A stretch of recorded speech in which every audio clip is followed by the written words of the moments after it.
You arrive at the palace under the impression that you have won a lottery of status.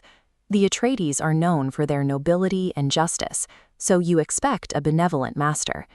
Instead, you are greeted with a silence that feels heavy and intentional, and a set of instructions that read like a military manual. The towering ceilings and the vast marble foyer are designed to shrink you. Before a single word is spoken, the environment dictates exactly where you fit in the hierarchy. You are the smallest gear in a machine that does not stop for maintenance. The uniform of charcoal gray and gold trim marks you as property. The heavy fabric is designed to dampen the sound of your movements, ensuring you move through the halls like a ghost. There is a precise angle at which you must tilt your head, and a specific way to fold your arms.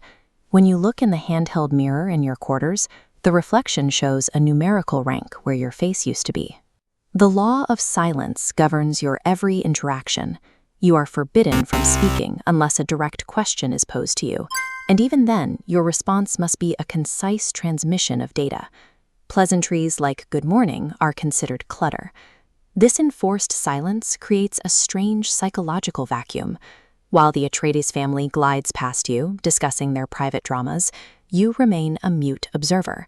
You become an expert in the unspoken, the tension in a shoulder, the sharpness of a gaze. You are a living archive of secrets that you are legally and physically prohibited from sharing, isolated even from your fellow servants. The nightmare of the job is serving a family touched by prescience. You walk toward the Duke's study with a tray, and before you reach the handle, the door opens. He asks for the cloth you forgot to bring, precisely as you realize it was missing. They operate on a timeline where your mistakes are already history. This creates a sense of permanent exposure. You feel a constant pressure in the back of your mind, a sense that every secret resentment is being read like an open book. You wonder if your master is reacting to who you are right now, or who you are about to become in an hour. To cope, you prioritize geometry over humanity. You spend hours setting a dining table that spans 40 feet, using a measuring tool to ensure every crystal glass is aligned to the millimeter.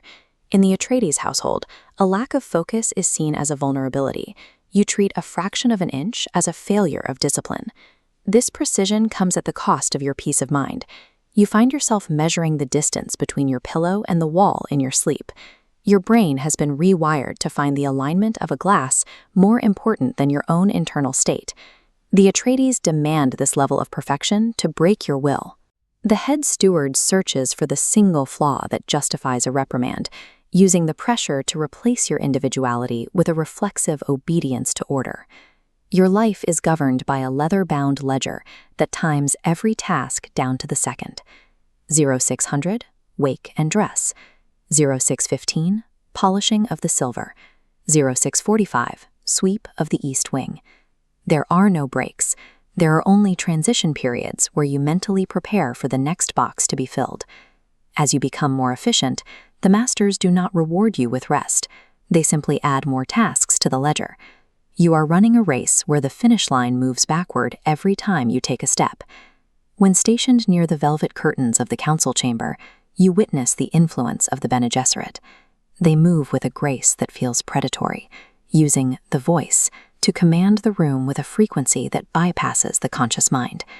You are the white noise against which they practice their control. You feel the vibration of the voice in your chest, a subtle physical pull forcing your body to buckle even when you aren't the target.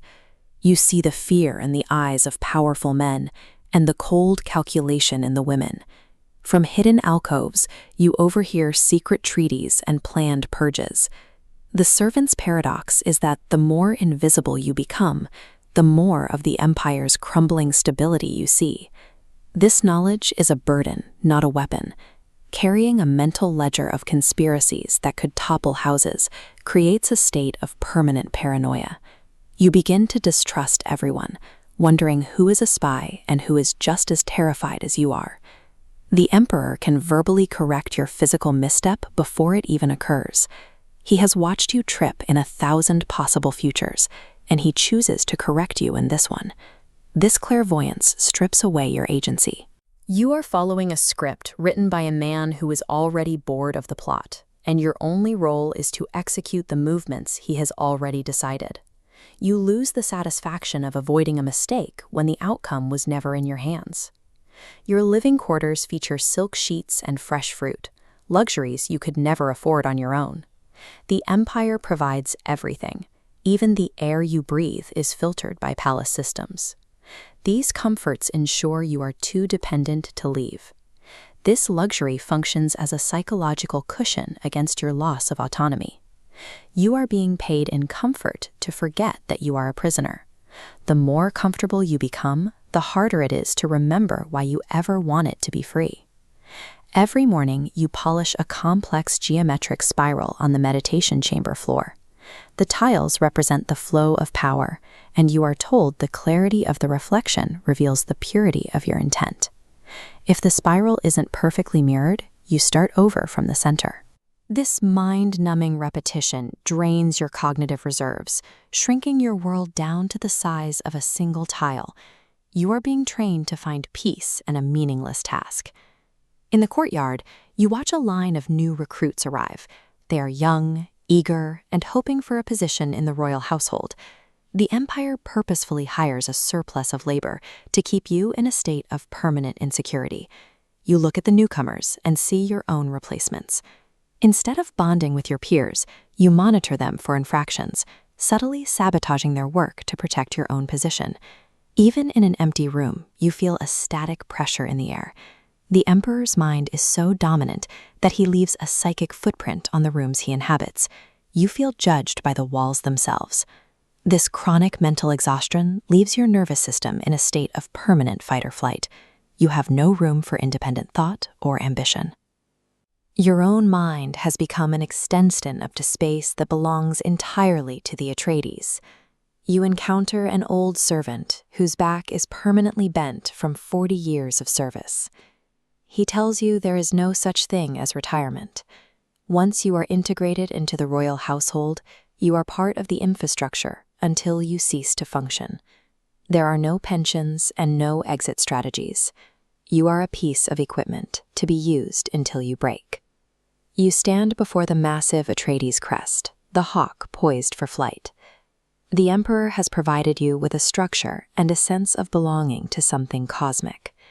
In the vacuum where your identity used to be, his divine charisma acts as a psychological gravity.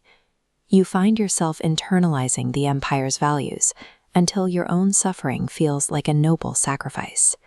You are a willing prisoner, polishing the bars of your cage and calling it devotion. The Atreides system has completely replaced your spirit with a version that finds fulfillment in its own breaking.